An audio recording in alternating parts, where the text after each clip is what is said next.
Você sabe quando alguém está tentando te enganar? Porque muitos, às vezes, usam o nome de Deus e da igreja para conquistar a sua confiança. Como identificar um verdadeiro discípulo de Jesus? É sobre este assunto que eu converso com o pastor Vince Barros no quadro de entrevista. Acompanhe.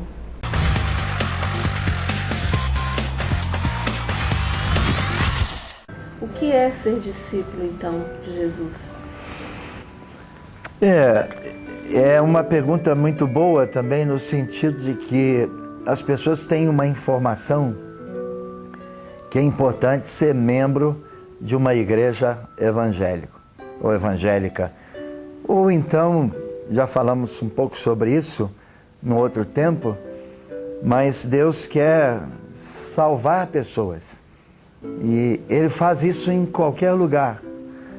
Agora, uma coisa muito importante nesse processo todo que Deus quer trabalhar conosco é que nós devemos ser discípulos de Jesus. Muito mais do que um rótulo, uma placa, um nome, nós precisamos ter uma vida transformada. E nós precisamos desse nome que transforma a vida, que é Jesus. Então nós somos discípulos de Jesus. Por que discípulos de Jesus? Porque nós queremos imitá-lo. O discípulo, ele tem que imitar o seu mestre. Ele tem que andar como Jesus andou.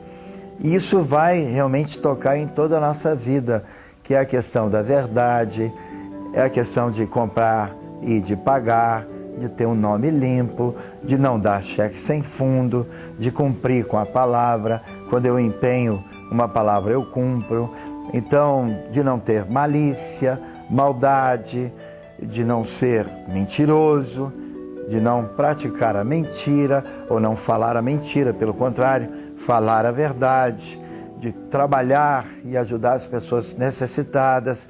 Então, um discípulo de Jesus, ele passa a ter uma vida que tem uma influência em toda a sociedade, porque de fato ele começa a viver como Jesus viveu, andar como Jesus andou, fazer a vontade de Deus na terra. Então, isso é ser um discípulo. Lamentavelmente, hoje, a gente percebe que nem todas as pessoas que são conhecidas como membro da igreja, elas dão um testemunho de Deus. Então, Deus tem falado conosco muito sobre ser discípulo de Jesus. Eu vou aproveitar esse gancho, pastor, só para fazer mais uma pergunta. Porque a gente vê muito por aí aquelas promessas de que, se eu aceitar Jesus, todos os meus problemas estão solucionados, né? Qual é a sua opinião a respeito disso? Olha, eu não faria esse tipo de marketing, porque às vezes isso é algo feito para atrair uma quantidade de pessoas. Muitas vezes as pessoas se envolvem até com quantias financeiras que são entregues para ter felicidade, para ter prosperidade.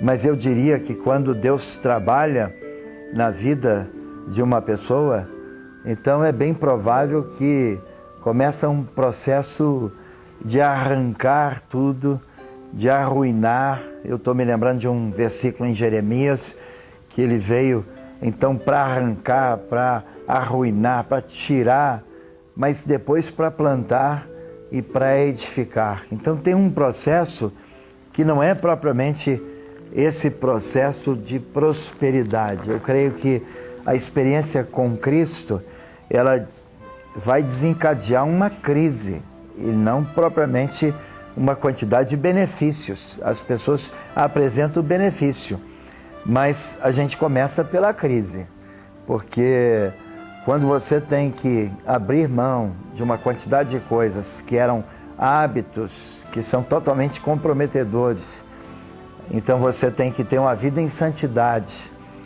Quando Deus começa a revolver a sua vida de tal maneira a que você compreenda as coisas que têm que ser tiradas, e algumas vezes isso toca na reputação profundamente, e na confissão, no quebrantamento, no perdão, e tirar coisas de dentro do seu coração, não tem prosperidade nenhuma.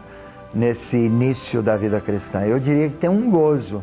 Achar Jesus é achar uma pérola, é uma riqueza, é de fato uma esperança. E as pessoas realmente, elas começam a chorar e se alegrar, e até diante de situações extremamente graves.